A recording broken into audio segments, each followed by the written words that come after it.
Well, I'm gonna get started. So there's a recording of the lecture. So the chapter 18 homework and the chapter 18 quiz will both be on the 8th. The chapter 18 quiz will be in lecture. I'll go over that again and during the lab. There's a lab today. The last exam on chapters 16, 17, and 18 will be on the 10th. And please turn in any late labs you have.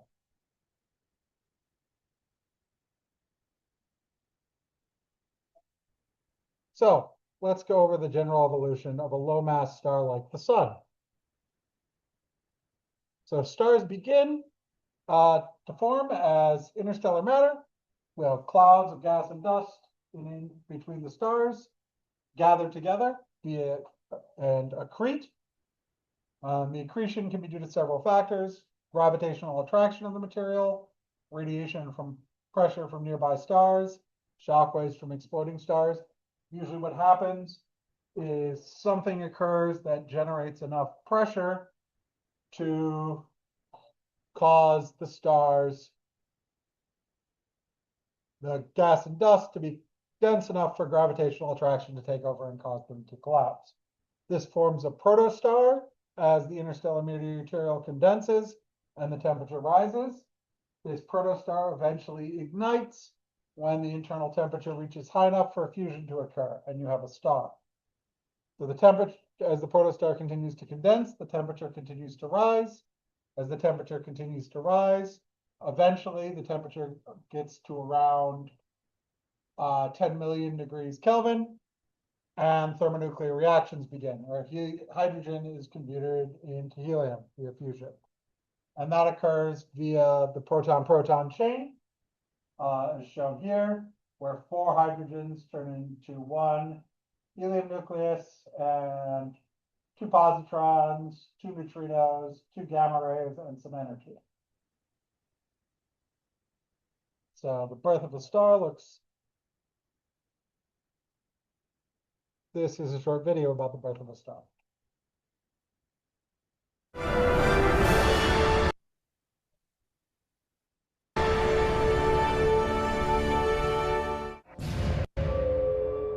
All you need to make a star is hydrogen, gravity, and time. Gravity pulls the dust and gas into a giant, swirling vortex. Gravity brings matter together. And when you bring matter together and you squeeze things into smaller spaces, they necessarily heat up. It's a simple law of chemistry. You compress something, you drive the temperature up. Over hundreds of thousands of years, the cloud gets thicker and forms a giant spinning disk bigger than our entire solar system. At its center, gravity crushes the gas into a super dense, super hot ball. Pressure builds until huge jets of gas burst out from the center. That really shows you how violent a process star formation is. These jets are many light years across. Something is literally accelerating material very fast across unimaginable distances. Gravity keeps the pressure on, sucking in gas and dust particles that smash into each other, generating more and more heat.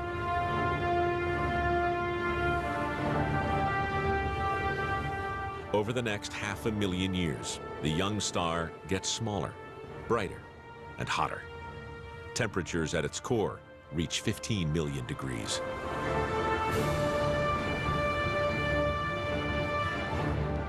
Only at that mind-boggling temperature can atoms of gas begin to fuse together, releasing massive amounts of energy.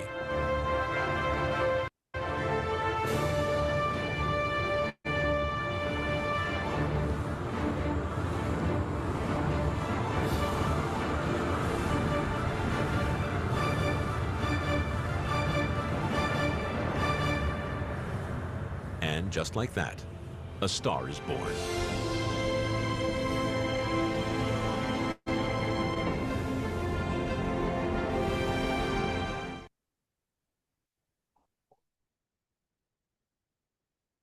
So Once thermonuclear fusion begins, this is the time a star is actually born. It moves on to the HR main sequence into a position determined by its temperature and brightness, which are both dependent on the star's mass. And John, right? Okay. The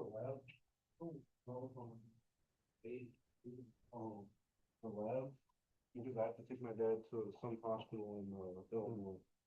Okay. I'll let you know. Okay,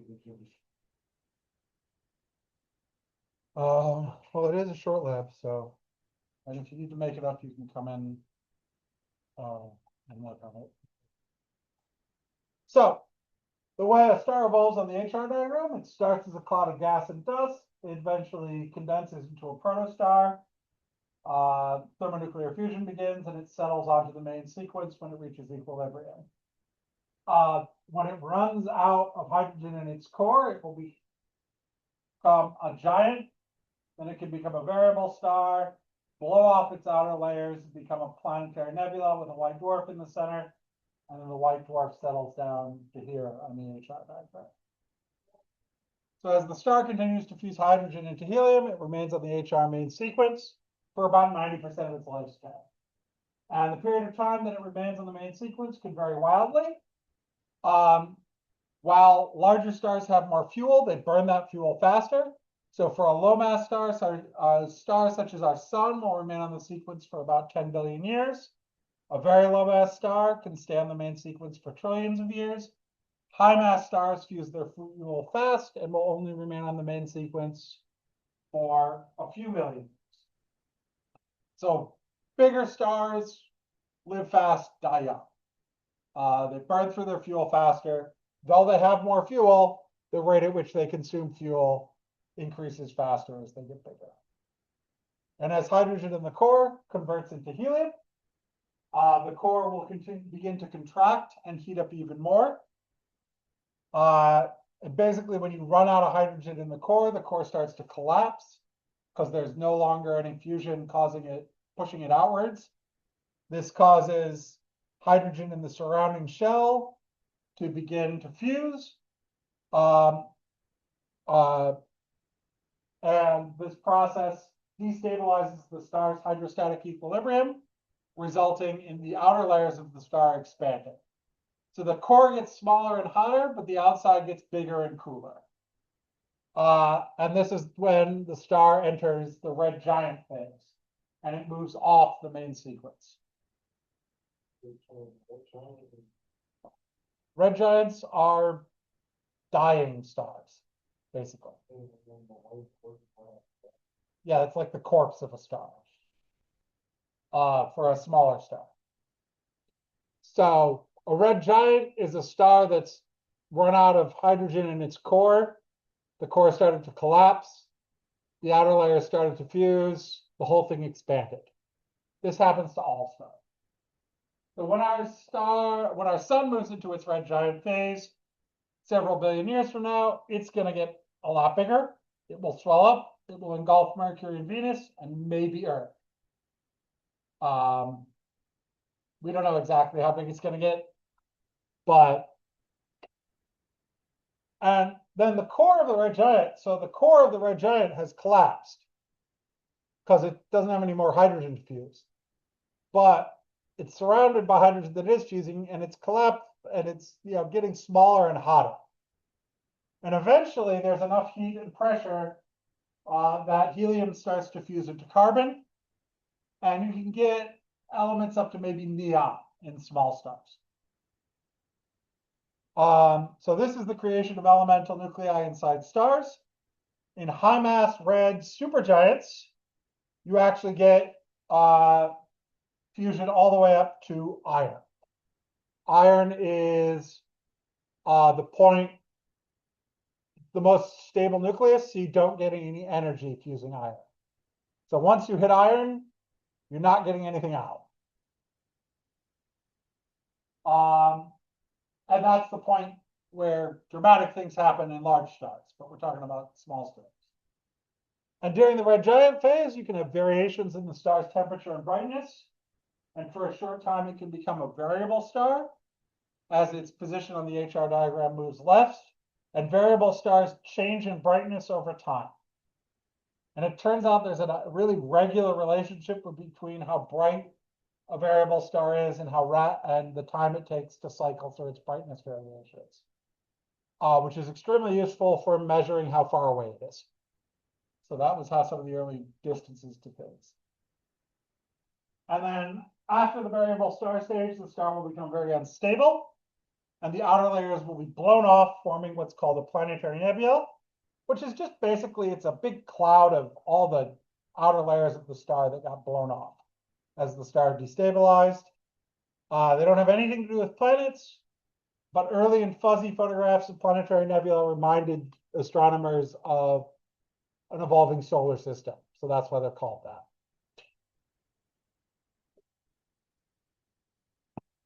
And the expelled material will diffuse into space, providing material for future generations of stars. And making things like, adding things like heavier elements like carbon and such. So, all the carbon in your body was formed inside a star. Actually, everything in your body except the hydrogen was formed inside a star, pretty much. So here's an example of a planetary nebula. This is the Eskimo Nebula. And in the center of the planetary nebula is that hot, dense core that remains. And that's a white dwarf. It's not doing any fusion. It's not hot enough to fuse what it's made of. It's usually mostly made of carbon. It's just a big ball of very hot material squooshed together by gravity until, well, quantum mechanics holds it up. It's held up by what's called electron degeneracy pressure. But it's just a super dense hot ball. So it's like the corpse of a star. And it will continue to glow for trillions of years because it's small and hot, and so it will take a very long time to cool off. So after a planetary nebula, the remaining core is called a white dwarf. The white dwarf, there's no more thermonuclear fusion. This is basically the corpse of a star. So in a white dwarf is just a ball of hot matter radiating its residual energy out into space, and will slowly cool until eventually it will become what's called a black dwarf. We do not believe there are any black dwarfs in the universe because the universe is not old enough.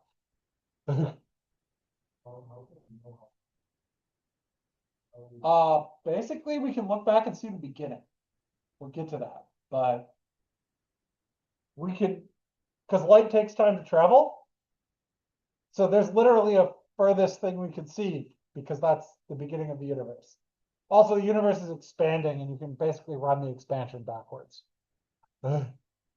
But we can actually see an echo of the very early universe. We can literally look back and see about 380,000 years after the beginning of the universe.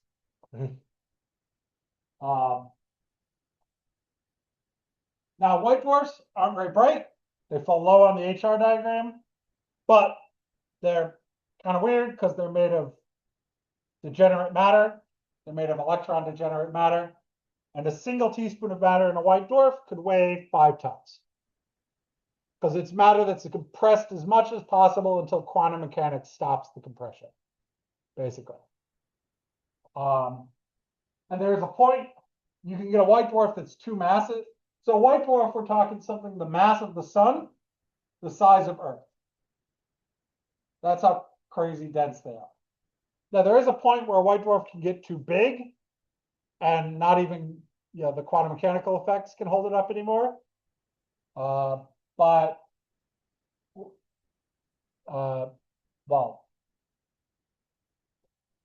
that leads to a supernova. So here is a short bit. There's a video about white dwarfs. But yeah, if a white dwarf, you can have a situation where white dwarfs get extra matter added to them. And if they pass the limit of size, they suddenly start collapsing get hot enough to fuse all of the material in it simultaneously, and they just explode.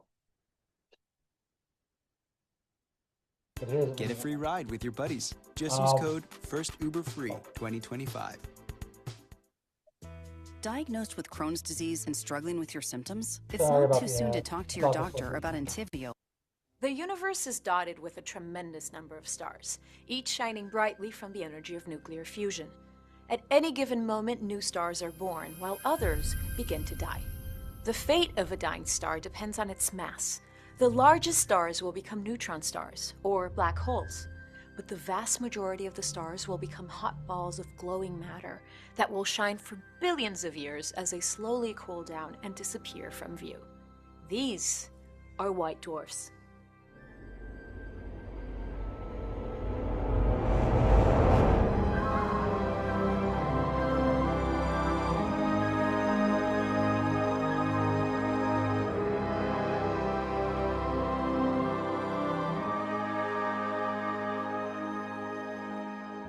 Stars shine because of nuclear fusion. It takes a lot of energy to fuse two atoms together. This is why large bodies like stars fuse matter, while smaller objects like planets do not. Stars are so large that gravity squeezes their matter together tightly enough for fusion to occur. This fusion mostly occurs in the core of the star, but at times it can also take place in layers surrounding the core, called shells. As the star ages, fusion happens in different parts of the star and produces different elements. This process is called stellar evolution, and the path it takes depends on the star's initial mass. During this process, the size, temperature, and composition change. But for every star, a point is reached where the pull of gravity is no longer strong enough to keep fusion going. For most stars, once fusion stops, that's it. Because fusion is no longer generating an outward pressure, the star contracts under the force of gravity to about the size of the Earth. But the lights don't go out right away. All that matter is still extremely hot, and hot things glow. So now you have a small ball of white hot matter floating in cold space. We call this a white dwarf.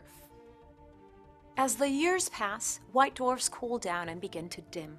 After all, space is very cold, close to absolute zero. So how long do you think it will take the white dwarf to cool down to the point that it goes dark? 1 year? 1,000 years? 1,000,000 years? It's believed it will take trillions of years for white dwarfs to stop glowing. That's longer than the current age of the universe. But one day, somewhere in space, the lights will go out in a white dwarf. At that point, all that's left is a dead ball of dark matter, which we call a black dwarf. Although white dwarfs are small compared to burning stars, they're still quite massive. Their mass can be as high as 1.4 solar masses, a value called the Chandrasekhar limit. Because of their large mass, gravity very tightly compresses the stellar matter. But at some point, you run up against the Pauli exclusion principle. This idea from quantum mechanics says basically that two identical particles cannot occupy the same place at the same time. For white dwarfs, the pressure from gravity has stripped all the electrons from the atoms. Gravity then packs the electrons so closely together that the Pauli exclusion principle kicks in and stops the white dwarf from shrinking any further. This is called the degenerate electron pressure. White dwarfs are about the size of an Earth-like planet and shine with only a fraction of the brightness of a star. So how do you find and observe them? One way is to look for stars with an unexplained back and forth motion. This suggests a massive companion. If you can't see the companion, it's probably a black hole. But oftentimes, telescopes are able to see a small, dim neighbor, a white dwarf. In fact, the brightest star in the night sky, Sirius, has a white dwarf companion which we call Sirius B. There's another way to find white dwarfs, and it's due to a curious phenomenon which occurs near the end for some stars. Earlier, we mentioned that fusion can occur not just in the core, but in the shells around the core. When a star begins to die, fusion may stop in the core. That's because the core is now made of heavier elements and there isn't a strong enough compression to fuse them. But a shell of helium may start to burn in an event called a helium shell flash. This creates a shock wave called a thermal pulse, which blows a lot of the star's matter into space. This expanding sphere of matter glows from the star, creating a beautiful display called a planetary nebula. The name is a bit misleading, has nothing to do with planets. The name was chosen hundreds of years ago by William Herschel because he thought they looked like planets. Regardless of the name, when you see a planetary nebula in space, there's a good chance you'll find a white dwarf in the center.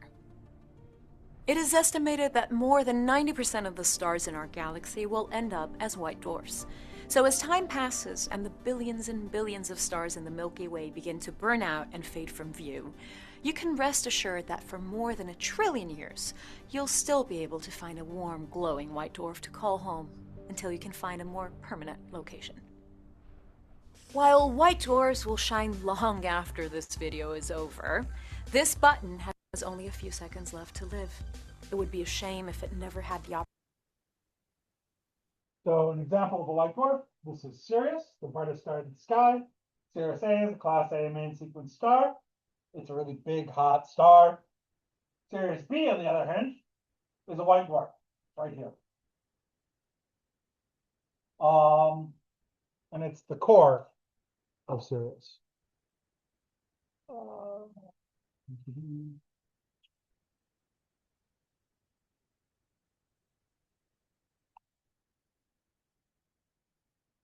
So this down here is the white dwarf partner.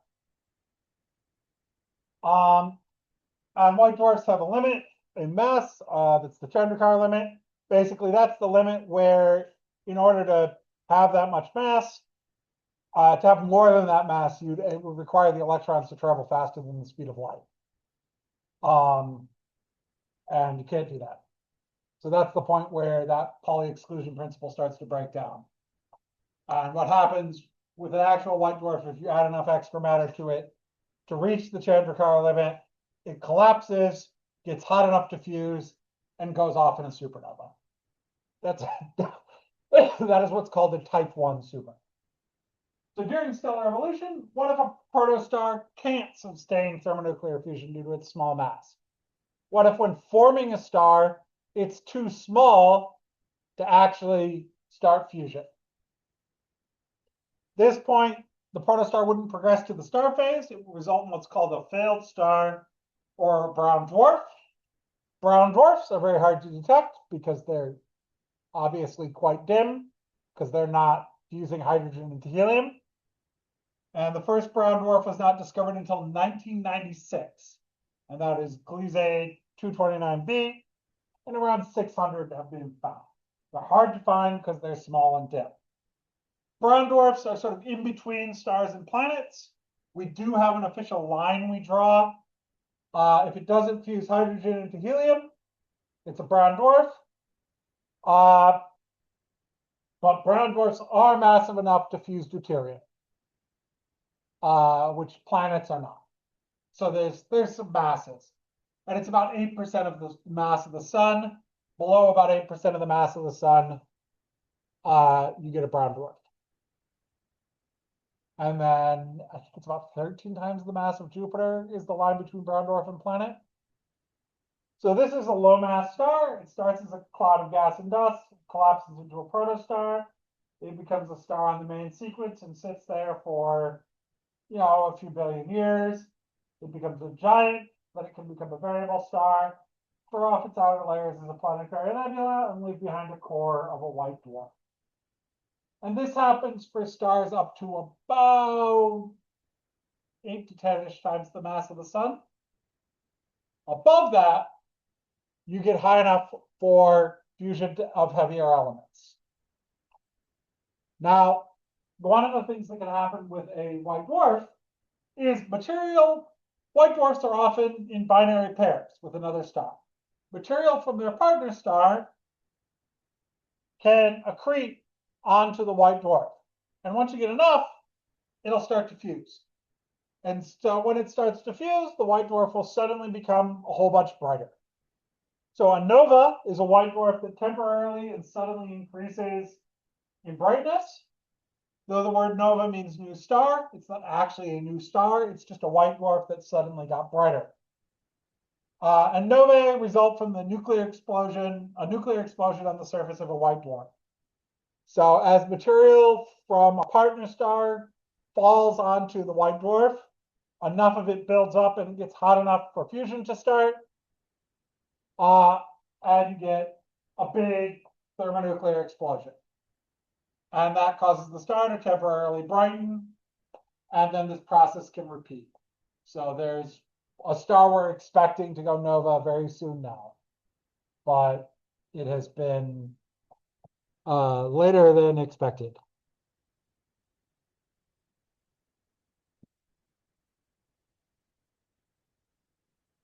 Now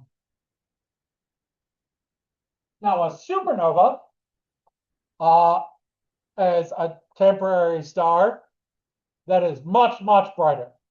So a supernova is the giant and catastrophic explosion of a star. And huge amounts of material and radiation are thrown off as the result of this explosion. And there are two types of supernovae. Supernovae are how all the elements heavier than iron are formed. There are other steps involved with the whole process, but that's the general thing you need to know. Elements heavier than iron are formed in supernovae. But there are two types of supernovae. There's type 1 supernovae, which is what happens when a white dwarf gains enough mass to hit that Chandrasekhar limit. At that point, the degeneracy pressure can't fight gravity anymore. It starts to collapse, the whole star heats up, and it eventually gets hot enough for this carbon-oxygen ball, because white dwarfs this is like a carbon-oxygen white dwarf. Eventually, it will get hot enough for all the carbon in the white dwarf to fuse simultaneously. The whole thing goes off like a bomb. And that's enormously bright and very usefully, they're all basically identical to each other, which is why we use type 1a supernovae to measure the distance to the most, it's our tool for measuring the distance to distant galaxies. Because they all have the same brightness. So the brightness we see them on Earth lets us figure out how far away they are. But the other type of supernovae is a type 2 supernovae. This is what happens when a large star collapses. So when a large star collapses, it builds up iron in its core, because it can fuse all the way up to iron. And when you hit iron, you can't get any more energy out. And that core collapses, hits a point, and that core will be bigger than the Chandrasekhar limit, so it will just keep collapsing past the Chandrasekhar limit. It's made of iron, so it's not going to fuse, because no energy is going to come out from fusing it. And eventually, all the gravity will be strong enough that all the electrons will be pushed into the nuclei, turn the protons into neutrons, and you'll get a neutron star, or if it's big enough, a black hole. But when it becomes a neutron star, it pauses for a moment. The rest of the star bounces off of it and violently explodes as a supernova. So type 1 and type 2 supernovae can be distinguished by their different spectral signatures. Type 1 supernovae don't have hydrogen spectra because they're just a ball of carbon exploding, nor do they emit radio waves, because again, they're just a big fusion bomb. Type 2 supernovae are more complicated. So they do display hydrogen spectral lines because there's hydrogen around them, and they emit radio waves because of all the complex processes involved. And the weirdest thing about supernovae is that the big explosion is triggered by this massive release of neutrinos. And it's weird because we normally think of neutrinos not interacting with anything. This, the Crab Nebula, is the remnant of a type 2 supernova. This supernova occurred in 1050 or so. It was actually recorded. It was apparently bright enough that you could read by it during the night.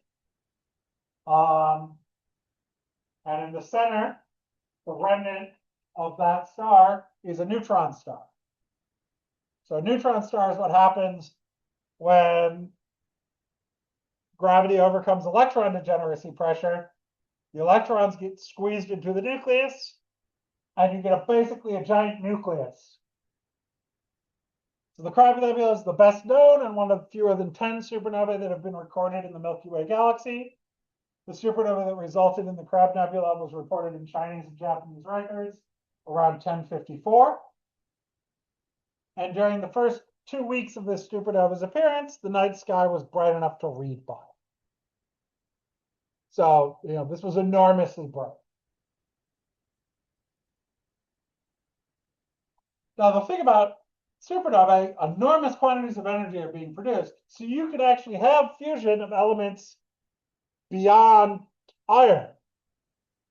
It's not making any energy, but it can form those heavier elements. So the energy in neutrons emitted during a supernova explosion results in nucleosynthesis of elements heavier than iron. The actual processes for all elements get a little complicated. Certain ones require other astronomical events. We're not going to go into that. But other than hydrogen and helium, all of the elements up to iron are thought to be made during normal fusion processes. A few get skipped, actually, but we don't need to worry about that as well. In stars of various masses, and elements past iron are thought to be generated during supernova explosions.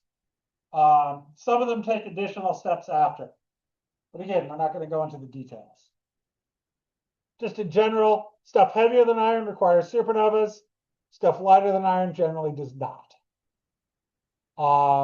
There's a few exceptions. The stuff between helium and carbon generally does require supernovas, like lithium, for example, requires supernovas. Turns out they get skipped over. So when the nuclear fuel interior of a red supergiant is depleted, the interior undergoes a catastrophic collapse, and gravity is strong enough, like this core is big enough that it's bigger than the Chandrasekhar limit. So gravity is strong enough that it overcomes that electron degeneracy pressure, but there's enough energy to push the electrons into the nucleus and convert protons into neutrons, and it forms a super small, super dense object known as a neutron star. Neutron stars are between about 1 to 3 solar masses, and they're about the size of a city. They're 20 kilometers across. So as a result of this inner collapse, the outer layers also collapse. They bounce off the rigid iron core, expand into space, and this results in an ever-expanding supernova structure, leaving behind the very small core, which is a neutron star. This small, dense ball of neutrons has a super strong magnetic field, and because it collapsed very small, it ends up spinning very fast. And because it has a magnetic field, and it's spinning very fast, it ends up radiating particles out along its magnetic field. If its magnetic field isn't perfectly aligned with its axis, which is pretty common, it sends out beams of particles that sweep across the sky, and we see it as a pulsar. The name neutron star comes from the electrons and protons combining to form neutrons. Neutron stars are basically giant balls of neutrons. They're a nucleus, an atomic nucleus, the size of a city with the mass of a star. And neutron stars are incredibly dense, on the order of 1 billion tons per teaspoon. They're the densest matter we know of in the universe. The interior of neutron stars is made of something called nuclear pasta, which is the way it organizes itself, which is some of the weirdest stuff out there. You can get heavier than a neutron star, denser objects, but they don't really matter anymore. You just get a black hole. So here is a short video about neutron stars and what would happen if you got too close to one, which would be horribly fatal.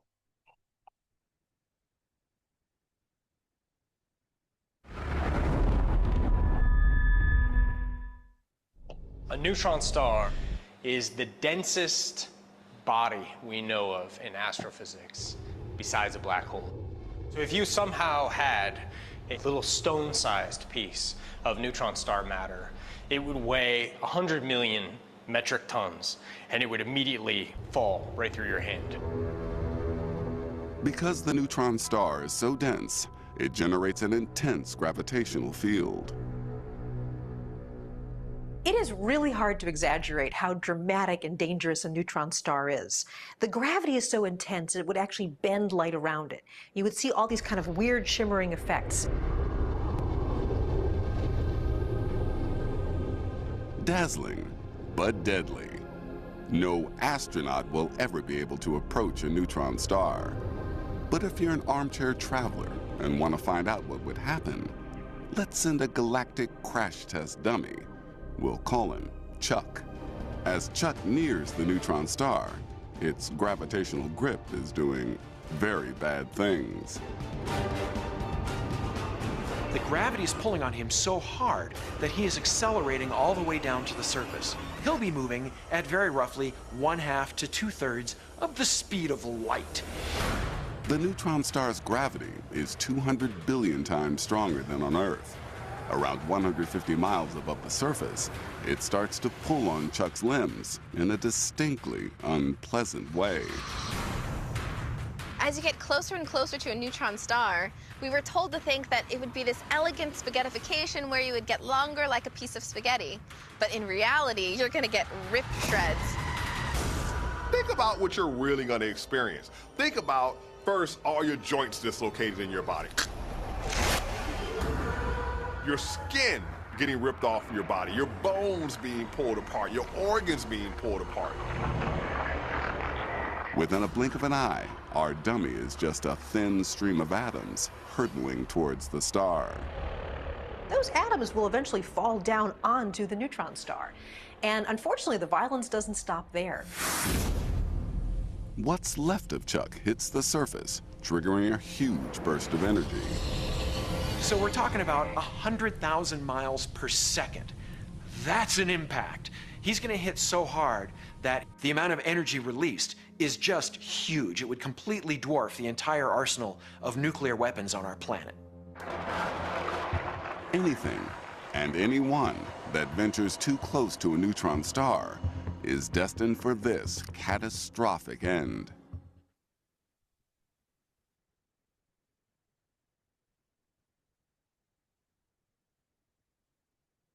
So if you have a neutron star that is rapidly rotating, so angular momentum is conserved. What that means is whenever something collapses, it ends up spinning fast. Probably seen this with like a figure skater. When they pull their arms and legs in, they spin faster, or with a diver. So any angular momentum the original star had to have must be maintained. Therefore, because neutron stars are so small, they have to spin very fast. They also have strong magnetic fields because neutron stars have a magnetic moment. So you can get what's called a pulsar. They can emit beams of radiation, often radio waves. They were first detected with radio waves. So a pulsar is something that emits radio waves that are detected on Earth in regular pulses, apparently due to its rapid rotation. They're shooting out a beam, and every once in a while it passes by Earth, and so we see a pulse. It's usually radio waves, but for some of them we can see it in the visible and things like that. Like in the Crab Nebula, you can actually see the pulses in visible light. And each pulsar has a constant period between about 0.03 and 4 seconds. There are some very fast pulsars that are called millisecond pulsars, but those are sort of an exception. So like the Crab Nebula, for example, pulses 30 times a second. And pulsars are interpreted to have a magnetic axis, which is tilted relative to its rotational axis. And this creates like a lighthouse beam that sweeps past and regularly pulses. So the magnetic axis is not aligned with the spin axis. And there's a beam of radiation being emitted along the magnetic axis. And that hits the Earth periodically. So as the neutron star rotates, the radiation beam caused by the magnetic field hits the Earth periodically. On Earth, the radiation beam is detected in pulses, but it's actually due to the rotation. One of the ways we detect this is with radio telescopes, like the very large array here in New Mexico, which is designed to detect radio wave images of distant celestial objects. And the first way pulsars were detected was with radio waves. They found a really weirdly regular pulsing radio signal from space. And I believe there was a note on one of the recordings of LGM for Little Green Men because of the possibility of it being artificial. So the Crab Nebula has a pulsar at its center. It spins 30 times a second.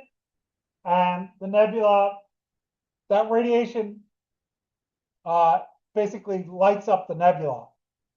And so the nebula actually emits pulses of visible light. And there's actually another pulsar behind the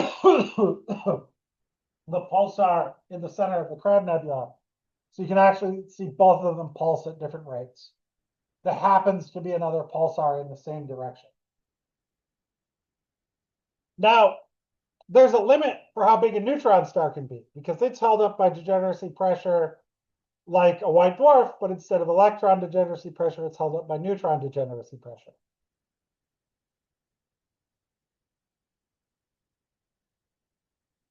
So if something that's becoming, that would be a neutron star, is more than about 3 times the mass of the sun, it will just keep collapsing. Gravity will just win. And you will get a black hole. So a black hole is the point where gravity wins. It is the ultimate victory of gravity over the other celestial forces. It's an object so dense that its escape velocity is equal to or greater than the speed of light. And because nothing can exit it, because the escape velocity is bigger than the speed of light, and nothing can go faster than the speed of light, it's sort of a black box. You know, stuff can fall in, we can see stuff falling in, but we can never look inside. It's the final victory of gravity over all other forces, and not even light can escape from its surface. Black holes from stars are thought to result from supernova explosions when the core remaining is bigger than about 3 times the mass of the sun. There's a few other ways you can get black holes, like stellar mass black holes. Sometimes neutron stars merge. You'll have 2 neutron stars that are orbiting each other, and eventually their orbits decay and they merge together, and then they end up more than 3 solar masses and become a black hole. And the star's matter will continue to condense down into an extremely small point, and it's, as far as we know, it becomes what's known as a singularity. Basically, we don't know what happens in a black hole. It gets to the point where our understanding of physics breaks down. The gravity is so extreme and everything is so dense that we don't know what happens. But we can solve the equations for general relativity and get what is mathematically called a singularity, which is a point of infinite, corresponds to a point of infinite density. So here's a video about black holes.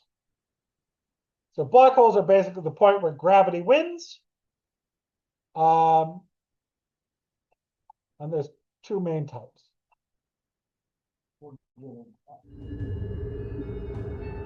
Black holes are among the most fascinating objects in our universe, and also the most mysterious.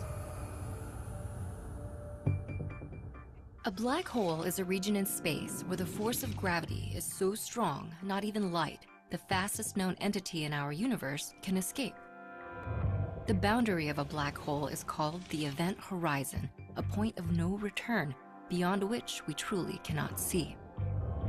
When something crosses the event horizon, it collapses into the black hole's singularity, an infinitely small, infinitely dense point where space, time, and the laws of physics no longer apply.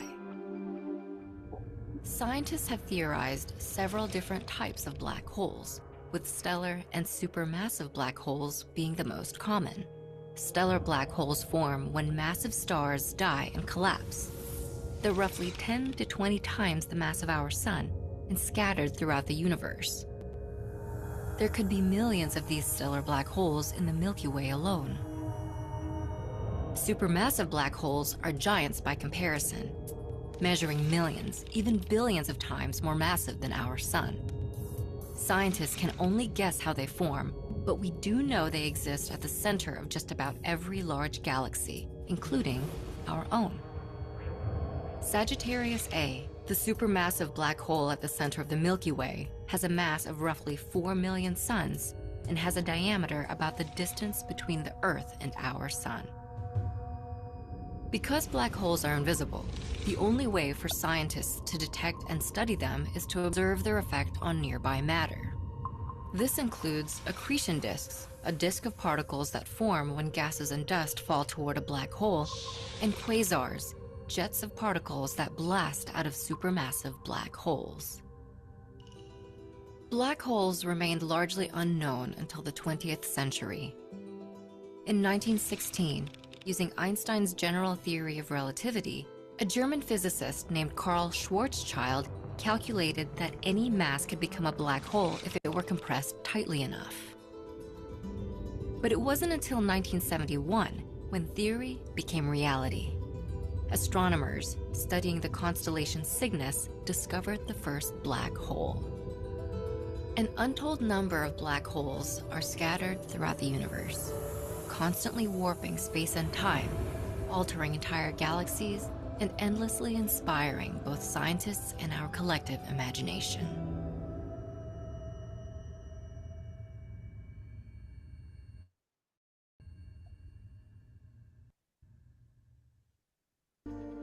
So how do you detect a black hole if it doesn't emit any light? You know, the event horizon of a black hole is a one-way boundary. Stuff can go in, but nothing comes out. So if nothing, not even electromagnetic radiation, can escape a black hole, how can they be detected? Well, one way is that the stuff falling in, before it falls in, gets really, really hot and emits X-rays.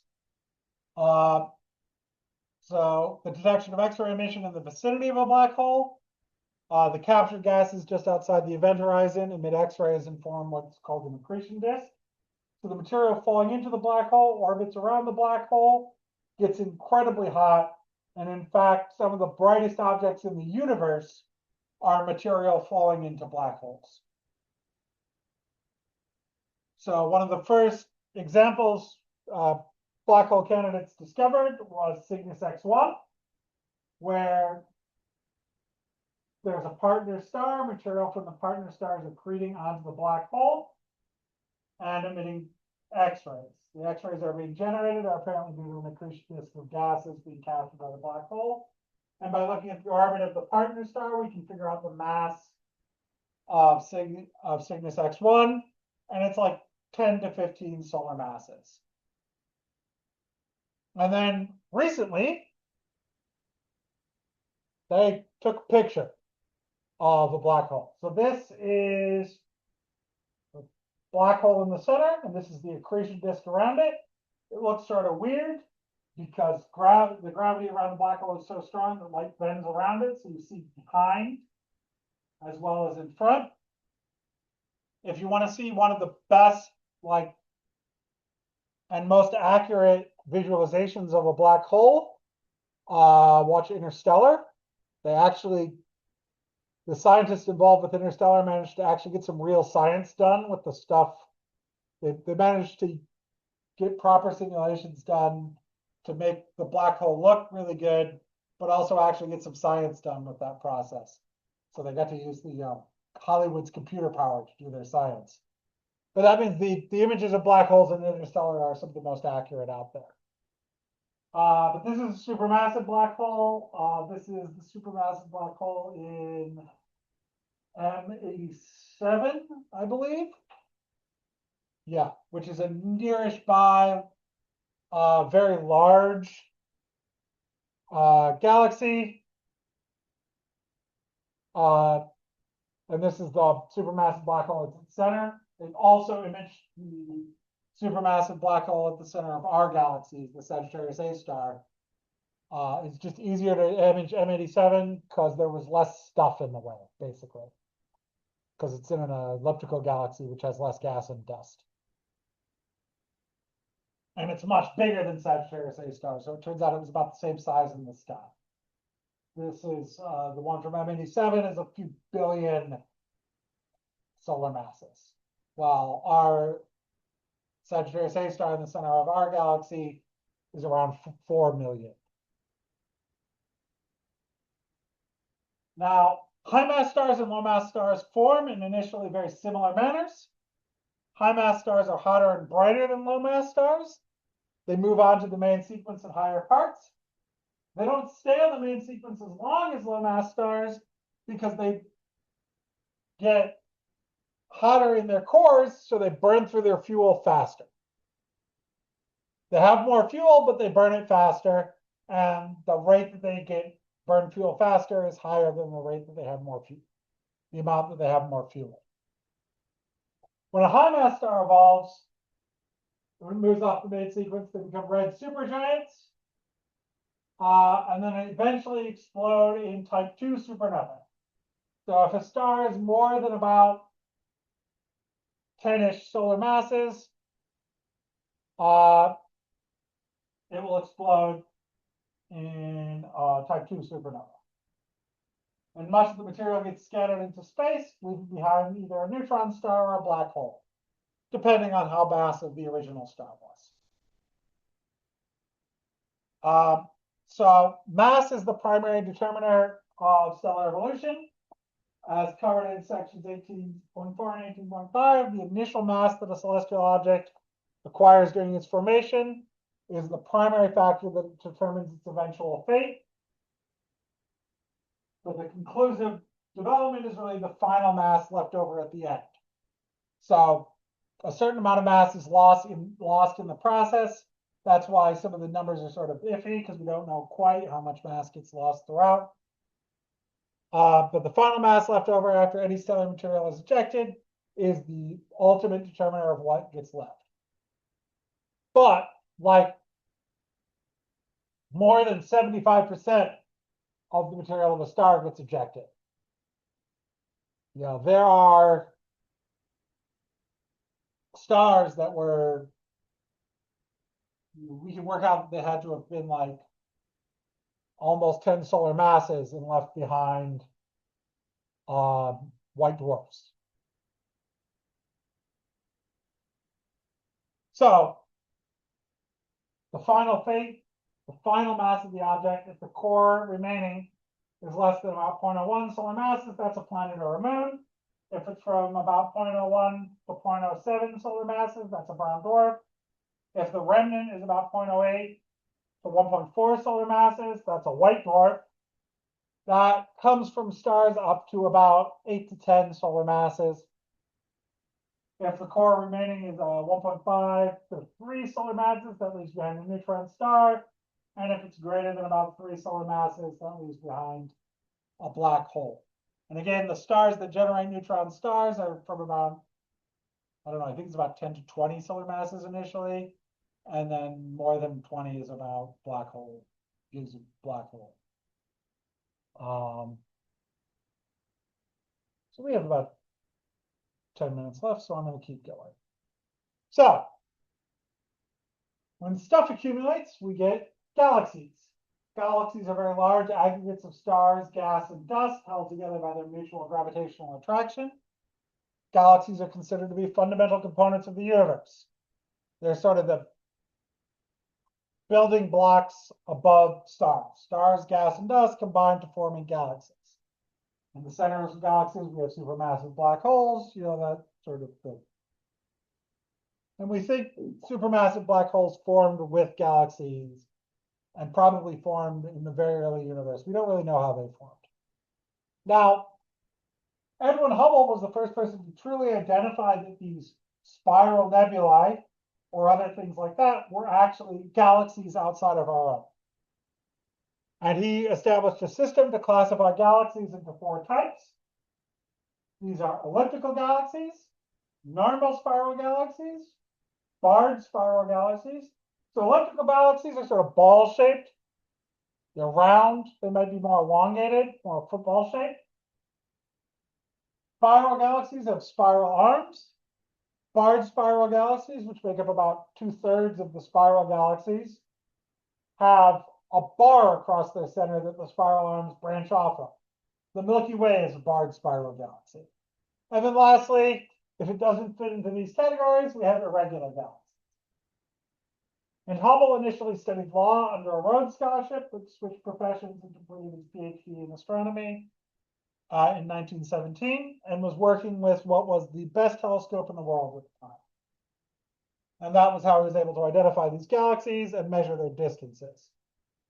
And then he was able to actually do some very interesting things, like realize that the universe was expanding. So here is a video about the types of galaxies, families of galaxies.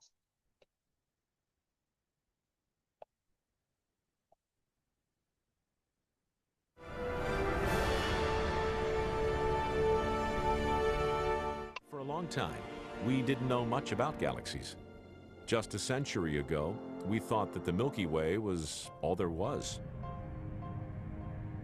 Scientists called it our island universe. For them, no other galaxies existed. Then, in 1924, astronomer Edwin Hubble changed all that. Hubble was observing the universe with the most advanced telescope at the time, the 100-inch Hooker on Mount Wilson near Los Angeles. Deep in the night sky, he saw fuzzy blobs of light that were far, far away. He realized they weren't individual stars at all. They were whole cities of stars, galaxies, way beyond the Milky Way. Astronomers had an existential shock. In 1 year, we went from the universe being the Milky Way galaxy to a universe of billions of galaxies. Hubble had made one of the greatest discoveries in the history of astronomy. The universe contains not just one, but a great number of galaxies. This is the Whirlpool Galaxy. It has 2 giant spiral arms and contains around 160 million stars. And Galaxy M87, a giant elliptical galaxy. It's one of the oldest in the universe, and the stars glow gold.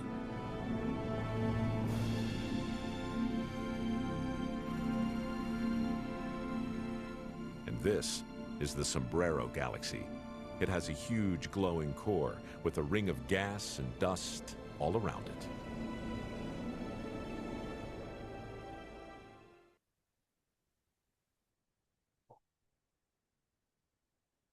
So elliptical galaxies, stars are arranged into a spherical or elliptical shape. They're basically a ball. The stars have sort of random orbits. They're sort of ball shaped. They might be more stretched out, but it doesn't have extending or curved arms. There's no detailed structure. So elliptical galaxies look like fuzzy balls. These are elliptical galaxies.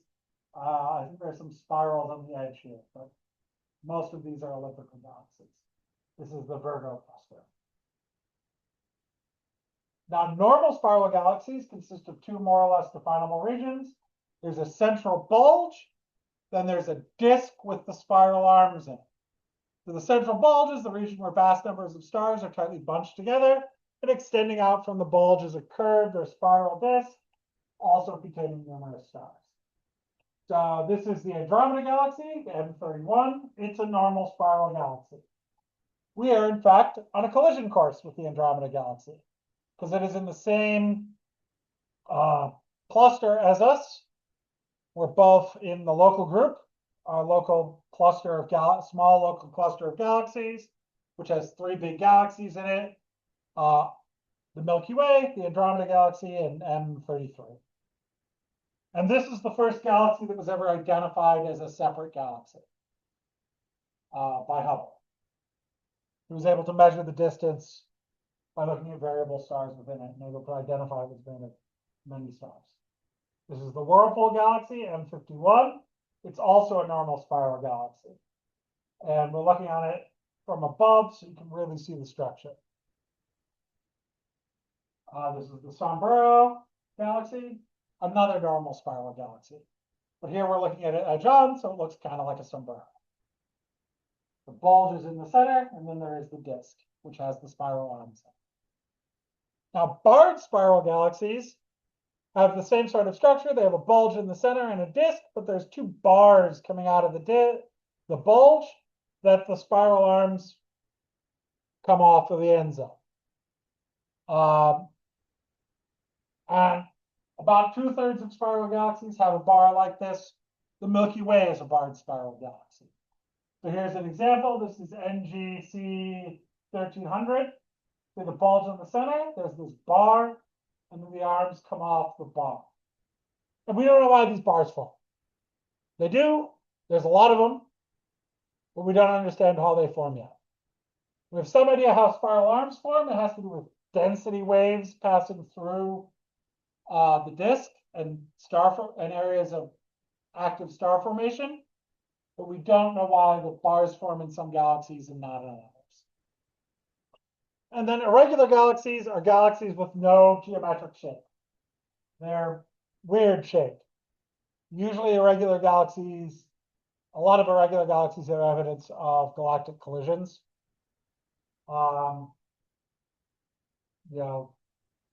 Here's a couple of them, the Large Magellanic Cloud and the Small Magellanic Cloud.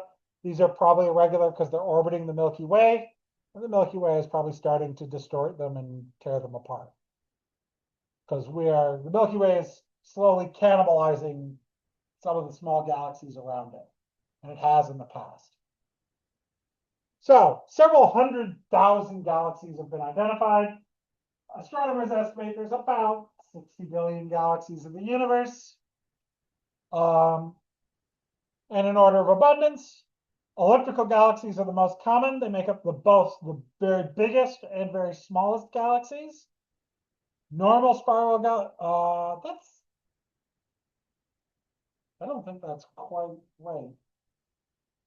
I thought barred spirals, well, it's about 2/3 and 1/3.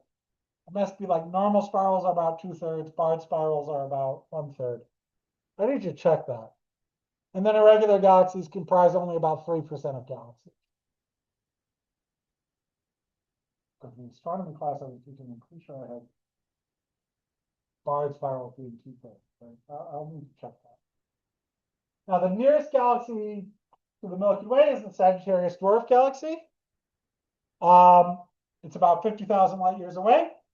It was not discovered until 1994. And that is because, notice that it's the Sagittarius Dwarf Galaxy. You know what else is in the Sagittarius constellation? The center of the Milky Way. It's on the far side of the Milky Way from us. It's a small elliptical galaxy being pulled into the gravity of the Milky Way. It wasn't discovered until 1994 because the center of the Milky Way is in the way. The second nearest galaxy is the Large Magellanic Cloud at about 16,000 light years. And the Small Magellanic Cloud is the third closest to the Milky Way at about 20,000. And then the Andromeda Galaxy, and just for scale, the Milky Way, like we're about 30,000 light years from the center of the Milky Way. The Milky Way is not much bigger than, is about I don't know, it's almost got a radius of around 50,000 light years. And so the Andromeda Galaxy is about 2.2 million light years from the Milky Way, and we are actually on a collision course. But we're not going to impact for a few billion years. So the Milky Way is a barred spiral galaxy. It's called the Milky Way because when you look at the sky, you see the strip of the Milky Way across the sky as sort of a glowing milky path because it looked like a trail of spilled milk on a clear night. And the broad band we observe in the night sky is a view into the plane of the galactic disk.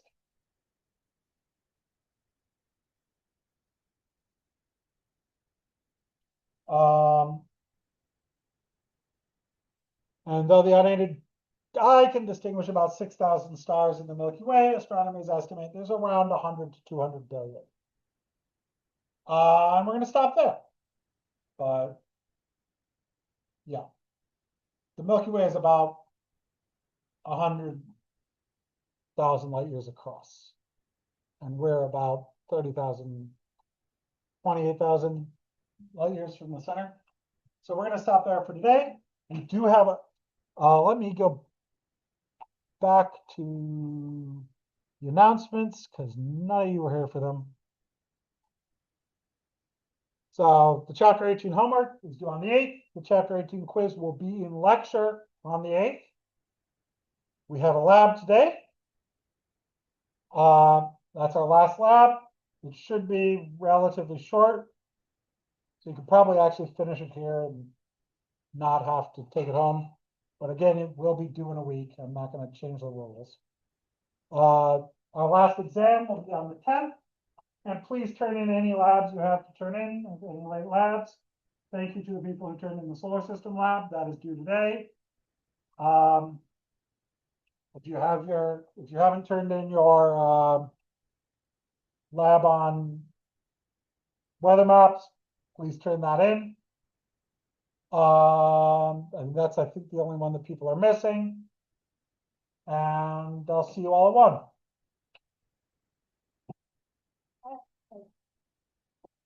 The solar system lab, yeah. Let me find it. I know I have it in there somewhere.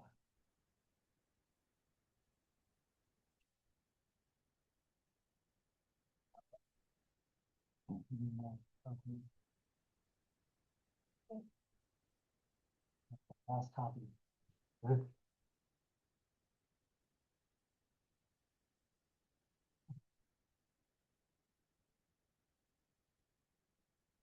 Let me stop sharing.